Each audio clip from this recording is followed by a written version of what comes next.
Hello, you're listening to Sending the Experts with Georgina Durrant. This podcast is all about teaching and supporting children and young people with special educational needs and disabilities, SEND. My name is Georgina Durrant. I'm the host of this podcast brought to you by Twinkl SEND. As a former teacher in Senko myself, I wanted to create a platform to share some of the amazing things that my guests are doing to support learners with SEND. So whether you're listening on your commute, tuning in whilst walking your dog, or curled up on the sofa with a nice cup of coffee, thank you so much for joining us. In this episode, I am so excited to be joined by the very lovely and absolutely amazing Annamarie Hassal. Annamarie is Chief Executive of nasen, the National Association for Special Educational Needs and Disabilities, SEND, the leading membership charity that exists to champion, connect and support those working in the education community from the early years to schools, post-16, specialist schools and wider settings, with and for children and young people with SEND and learning differences. And Annamarie has held local, national and government advisory roles that span the breadth of education, children's social care, early years and SEND. And she is steadfast in her resolve that high quality education should be a right for all children and young people. Welcome, Annamarie. It's so lovely to have you on here. How are you? Thank you. Oh, how lovely of you to invite me to join you this morning, Georgina. So before we go into the questions, just in case there's somebody that's listening who doesn't know what nasen is and what nasen does, I'd be very surprised if there is, but just in case, could you tell us just a little bit more about what nasen is and what you do? Thank you. Yes, of course. nasen is the National Association for Special Educational Needs, and we are all about supporting the workforce that has an interest in SEND and inclusion. And that's right the way across schools, colleges, early years. In fact, all providers of education, so those that are formally in settings and those that are less formally involved. And of course, we also have quite an open, flexible door for those who want to join us as members. So we've got quite a few parents who are also members and individuals that work professionally wider across the sector. So while we'd say that education is totally at the heart of all that we do, there's a number of what I would call allied professionals. So it could be speech language therapists and health practitioners, occupational health practitioners who are also members of nasen. And of course, I shouldn't forget to mention, we've got a number of local authority individuals. So they could be working as SEND caseworkers, or they could be working in SEND leadership in the local authority. We've got a number of those that are part of our membership too. And we really think of everybody that signs up to being part of our nasen community as part of a big interest group. And we look to make sure that training, resources, information, just a perspective on policy that we provide takes account of those varying membership cohorts, and it's free to join. So we don't leave anybody out for sure. Wonderful. And so you're the CEO. Can you tell us about your journey of how did you become the CEO of nasen, and where did your passion come from, and your passion for young people, for supporting children and young people with SEND? Where did that come from? Why are you the CEO? Well, first of all, the big driver has to be the opportunity to work for an organisation such as nasen. That neutrality, that stepping outside, just any particular boundaries. We're a charity, we're not for profit, and the absolute standing of nasen and really working hard to do all that's important to improve outcomes for children, young people, our learners. That's the initial driver for me in wanting to be part of an organisation like that. It's big enough to make a difference. It's small enough to really care about each and every individual. Oh, I love that. That should be your slogan. Well, but that's the truth of it. And I came to nasen as CEO 3 years ago. Just actually had a quite what almost felt like a life-changing or sort of corner-turning eye operation, where I was on the cusp of losing vision or not, and it was quite a risky procedure. And in the time that I had to spend lying face down and not being able to stand up or lift anything, and just that recovery period, did quite a bit of thinking and listening to podcasts. And I just took stock and thought, well, where are you in your career? What is it that I haven't done? What do I think I should be doing? And there's always been a real drive. Worked public sector has been part of my career all the way through. And I thought, the one area that I've definitely have seen as very integral to all that I've done, it's been around SEND, whether that's from the disability side or the SEN in school side. It's been so fundamental and core to all that I've done, that the opportunity to apply for a job in an organisation where that was going to be the focus just felt like the right thing to do at the time. So while there's a breadth of areas that we can talk about around SEND, for me, it was the chance to come and to be part of an organisation that had that focus and had that drive. So I had career history of working across areas that you would call children's services more generally, and whether that was early years, so whether that was leadership and inspection and regulation of that sector, whether it was at a local authority side, strategic leadership of a whole range of services, including schools, whether it was work that I had done, been very proud of the time that I spent working in the Department for Education. I was at the Department of Children, School and Families at the time, on a range of national programmes. So whether it was children's centres, whether it was disabled children's access to childcare, whether it was on our huge programmes, can I whisper words like national strategies and, there's building schools for the future and various big programs. That was a significant part of my career. And then I spent time in the private sector too, working for some of the big outsourcing private sector organisations, because the interesting work went from, in my view at the time, went from the Department for Education externally. And rather than sit there and feel sore about it, I just went after jobs in those sectors. So I felt that I'd worked across the breadth of the world of children and young people for my whole professional career. And what I'd always held very close was that the importance of education. Education being the greatest leveller ever.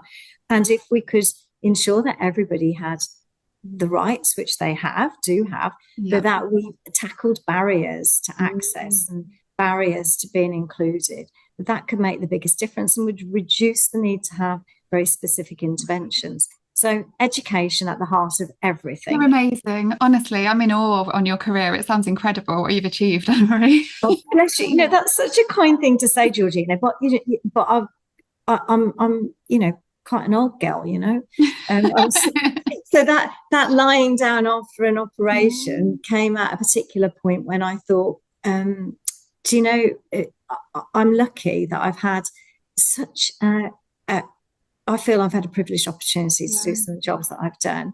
It's been brilliant. I've had amazing leaders that have given me opportunities, trusted in what I was doing. And I think that leadership has been a fantastic example for me.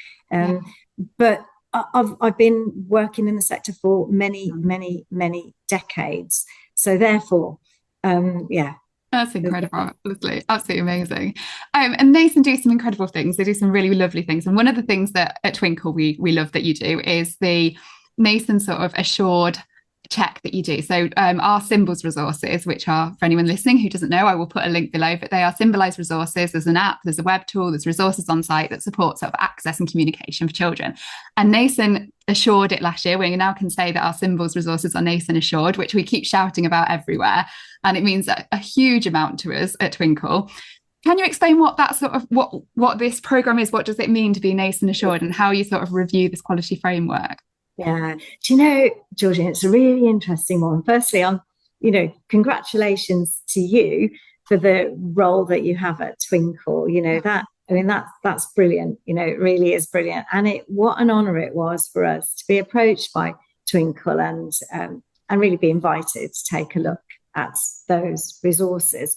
It was quite a step for us. It wasn't without a lot of thought to go into developing a quality framework, which essentially is what Nasen Assured is all about, is that quality framework.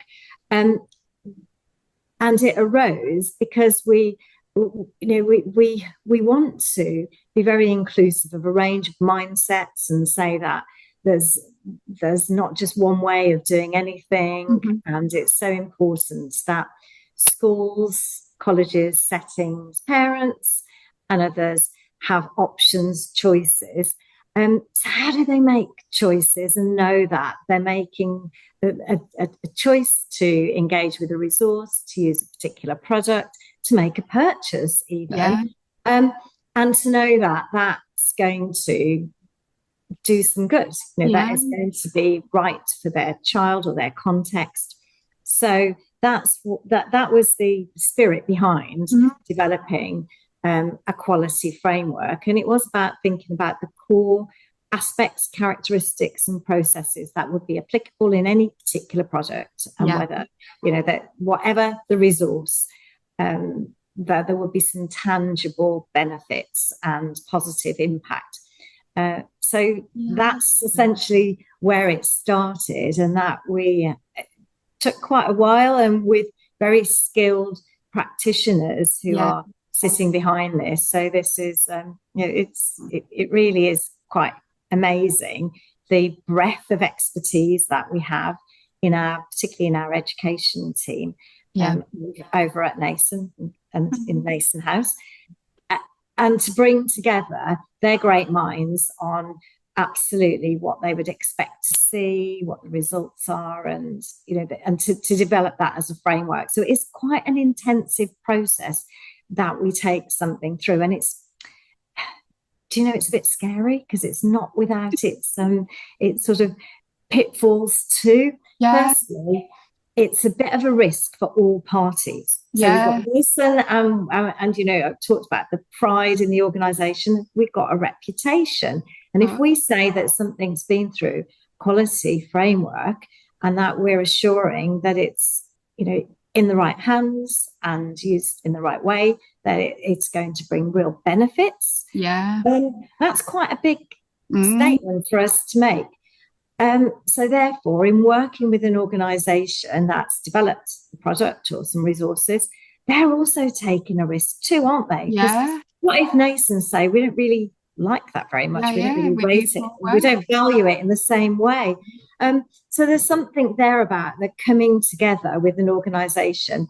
While it is a transaction and organisations come to us and we talk through how that works, there's also got to be a coming together, a bit of a meeting of minds and a vision and a value that what we're trying to achieve is to ensure that the resource is utilised for the best, and that if there's any tweaks or adaptations, that we hopefully get involved at a stage at which we can help to inform that.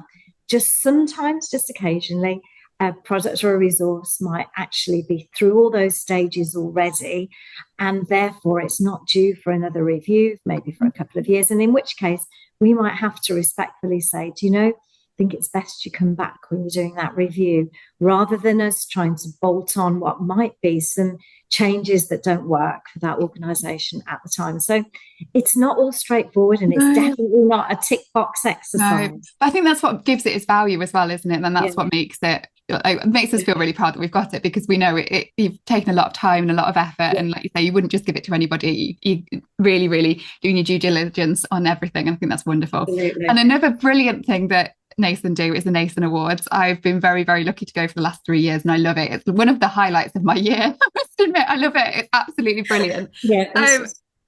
Tell the listeners about the Nasen Awards then. Absolutely. Well, I'm so proud that you see the value in those awards, Georgina. And if you've been coming for the past 3 years, it's about the same amount of awards that I've been going to since I've been chief exec at Nasen. And at my very first one, I did kind of joke. I'd only been in post a week, and I did joke that I'd had to apply for a job at nasen to get along to the awards, because I'd worked for an organisation in the past where we were on the guest list. But, you know, as people there will know, the priority is for those that are the award nominees. Yeah. And therefore we don't have lots of spaces for additional guests. So I'd never been able to get a place to go along. So I said I had to apply for a job to get to the awards. So how it works is that there's some award categories. So there's areas that we think it would be really useful if we illuminated, shone the spotlight on practice in a certain area. So it could be teaching, it could be particular resources. So we put it out there that we're really looking for nominations in particular areas, you know, so Teacher of the Year is, you know, an example. And we encourage nominations. Self-nominations are fine. We have about 15 or 16 different categories. And then we have an independent panel of judges who do all the hard work and sifting and agreeing what features are they looking for. And it's got to be landed in context, you know. It's not, you know, what was a great award-winning opportunity maybe 5 or 6 years ago, that could look different now, because practice, quite rightly, moves on. So therefore it's always within context.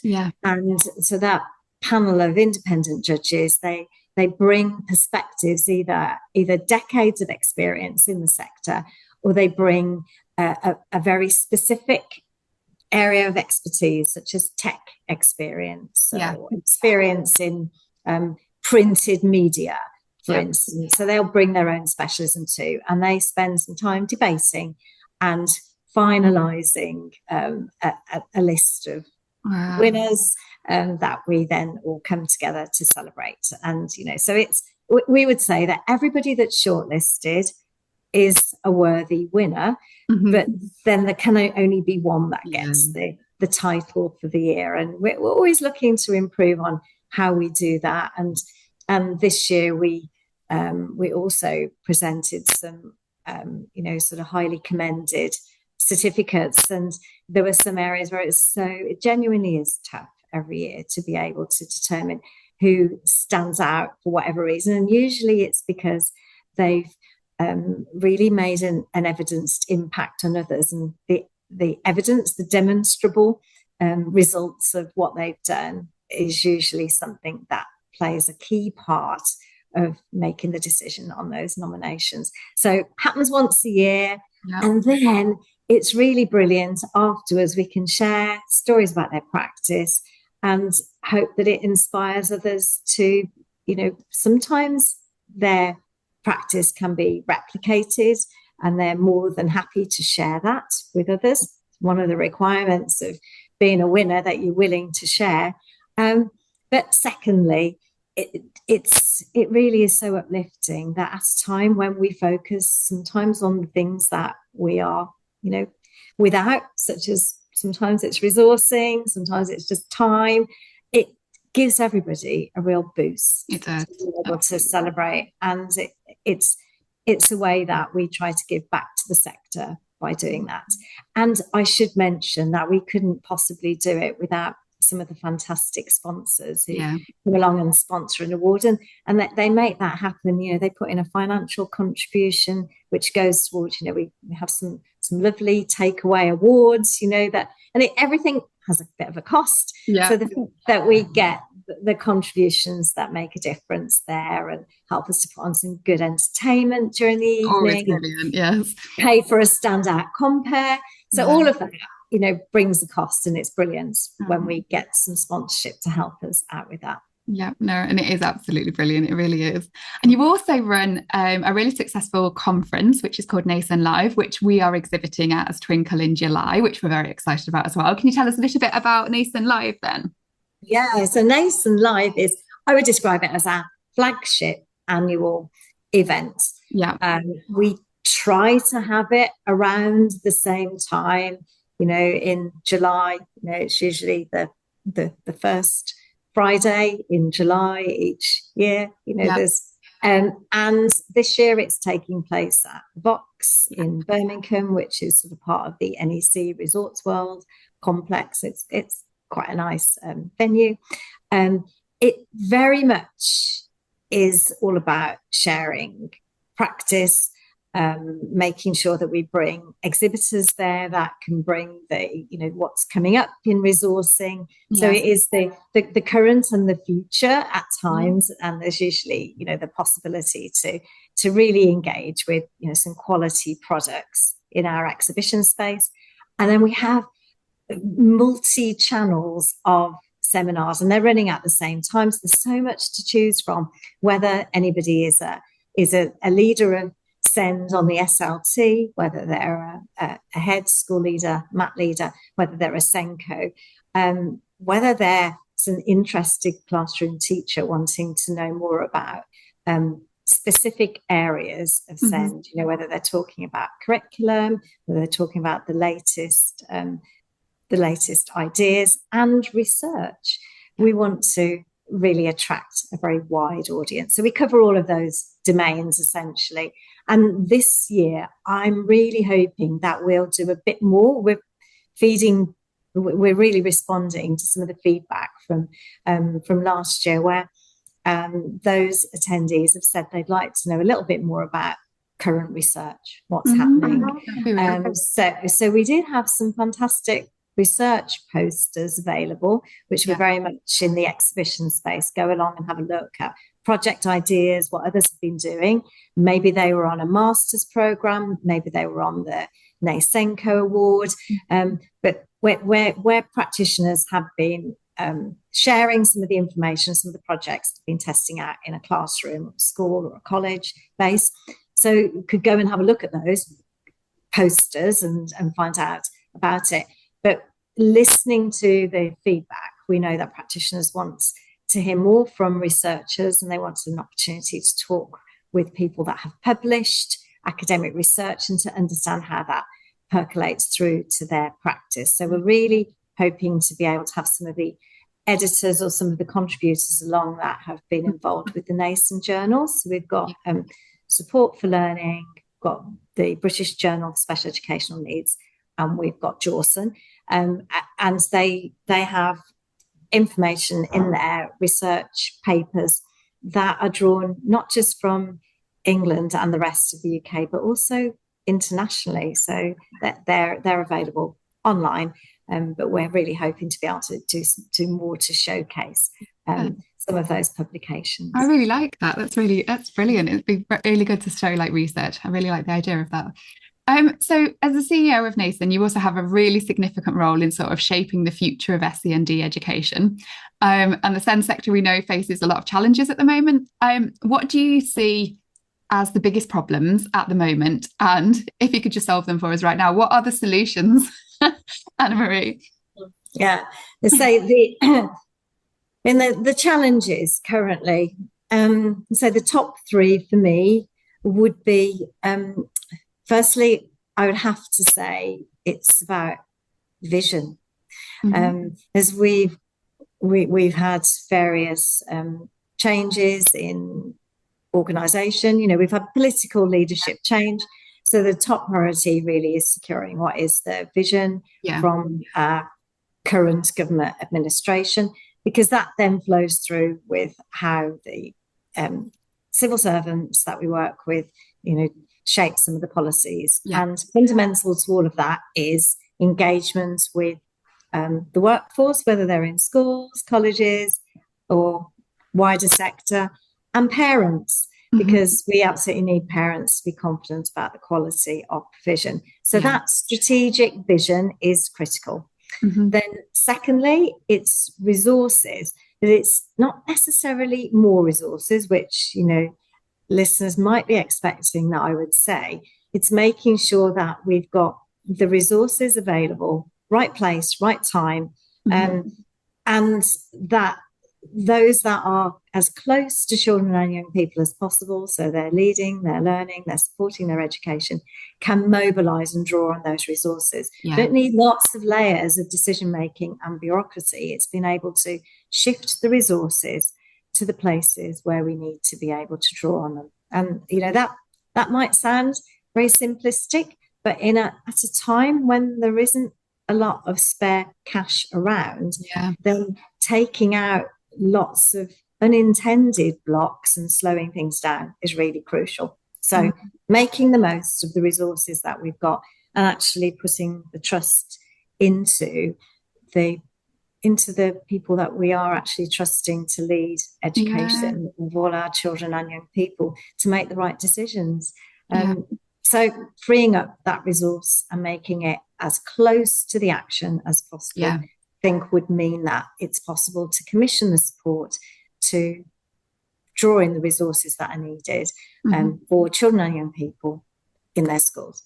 And then thirdly, I really think it's critical that we see investments in our people, and that's whether they're in school, in college, in early years, in alternative provision, in a whole range of providers of post-16, and whether they're, whatever sector they're in, whether they're in the maintained sector, whether they're in the independent sector, that we ought to be seeing them all as the workforce that we have to invest in continuously.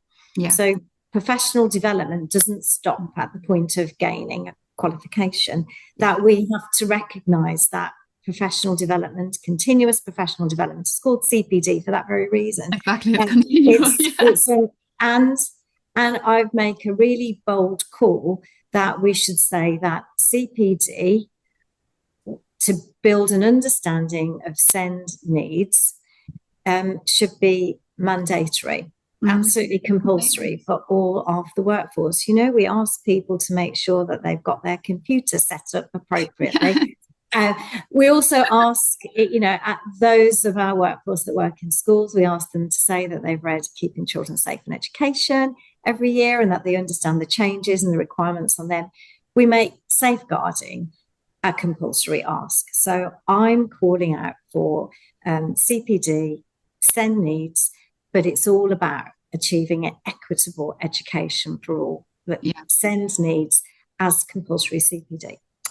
That's what I think. So I focus more on what I think we need, rather than the challenges and the problems. Because one of the things that I'd really like us to stop saying is talking about the SEND system, because actually it's an education system and SEND needs are part of that. But if we think about a whole education approach, that's more about including, recognising that there are differences and supporting and celebrating the differences and being able to mobilise the support that's needed. It's about an education system, and SEND is part of that, rather than a SEND system. That's a very good point. If we're talking about wanting more inclusion, we should be including SEND within the education system and calling it an education system rather than a SEND one, because it's separate. That makes complete sense. Very good point. I love that. So you probably already answered this one, but your vision for the future of SEND then, what is your vision and what changes do you hope to see? Or do you feel like you've answered that one already? Well, the vision has to be that we have a system, an education system, a one education system for all, one that recognises difference, celebrates difference, but also enables our practitioners at whatever phase, wherever they are working, to be able to have some discretion and bring their own professionalism. So yes, we have, boundaries, standards, policies, requirements. We focus on the outcomes. We focus on really enabling all children and young people to have ambition and think about their skills development alongside their engagement with the curriculum academically. Really, really vital. But that it's one system for all. And then we've got the support and the adaptations that are needed that might come and go over somebody's school or education career. It's not that happens for all learners with SEND. And fundamentally, I'd absolutely love to ditch the SEND label. At the moment, it's a really important way of framing and advocating for needs to be met. I just like us to think about support ahead of labelling, essentially, and support should be built in. So it's almost designing that very inclusive environment for all. It means tackling the environment very significantly, making sure that all our buildings are fit for purpose, and that we don't build a single school that doesn't have good attendance, to lighting, to the ability to manage excessive noise and so on, and as well as thinking about just the whole physical structure. So an inclusive building, and then that the culture, the overall culture and the spirit of being inclusive is something that's embraced. And every single practitioner, whether they're an early years practitioner, whether they come out of initial teacher education, whether they come to teaching through a postgraduate route, that they all walk through the door of whatever location they're working in, expecting differences to be there in their class. And therefore we carry that culture of, we assume and expect difference, and we strive to be inclusive. Rather than it being something at the moment, sometimes it feels like opting in and opting to be part of that movement. And I'd say, really want the next time you invite me to speak, to be able to say we've got even more members, because we've got all practitioners in the country really want to sign up to knowing all that they can know about SEND and inclusion. Oh, I love that. You're inspiring. I love listening to you talk. That was wonderful. What motivates, you're so passionate and you can hear it in your voice when you're talking. What is the motivation? What motivates you personally in your work with children and young people with SEND? Are there any particular moments that stand out? I know you mentioned about your eye operation and that. Is there anything else that sort of stands out to you as a moment where you thought, this is why I want to be working with children and young people, and why I want to be supporting children with SEND? Where does this passion come from? Because our listeners listening to you will be able to hear it in your voice when you've just been talking about your vision for the future of SEND and future for education system in general. You are so passionate. Where does it come from? It comes from, well, on any occasion at all, whether it's just out and about, meeting children, young people, meeting their parents, whether it's been in a school, in a college, in an early years setting. There isn't a day when I don't see something that stands out practice. That is actually quite often a small adjustment, a minor change that seems to be making a big difference for a child or a young person. I think there are a number of smallish changes that we could all adopt and make, and that could make a big difference. So I think that there's more that we can do. And then that we're making a difference for children and young people. So it is that the view that it is possible to make a difference. It's not all impossible. It's not all on the too hard to do pile. There are things that we can do. And examples such as, I've seen schools that have really thought about transition. One of the tricky areas, whether it's into reception from early years or into secondary from primary, and where they've taken what they do in year 7 and really tackled that transition from primary into secondary. And they've said, no, we're not having the children and young people, we're not having our pupils moving around school. We're going to create a very different space where teachers will move to them. They've reduced the number of teachers, different teachers that those classes are relating to. And they've seen significant changes in self-regulation, in attendance, in emotional well-being, and actually then significantly in results for children and young people.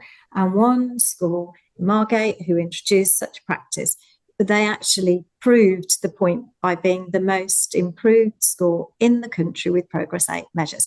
So you change the way of doing.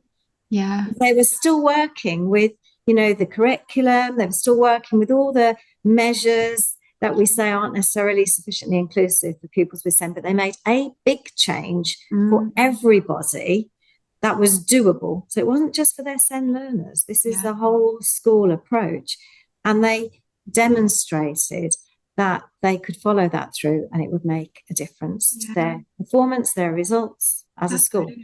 So when you see examples like Yeah. that, then isn't there every reason to want to get involved and to say the more that we can do and talk about it? And that's why I'm willing to be here and, in living in the zone of fear. I don't really like doing these kind of like recorded things. No, I don't. But I know, it's listen, you wouldn't have known that. You seem very confident. Georgina, it's so important because I think whether it's a small change, whether it's a whole school change, there are differences that can make a big, big, big difference to outcomes. And then, happy, fulfilled children and young people gaining skills for life, they become the connected adults. They're our economic future.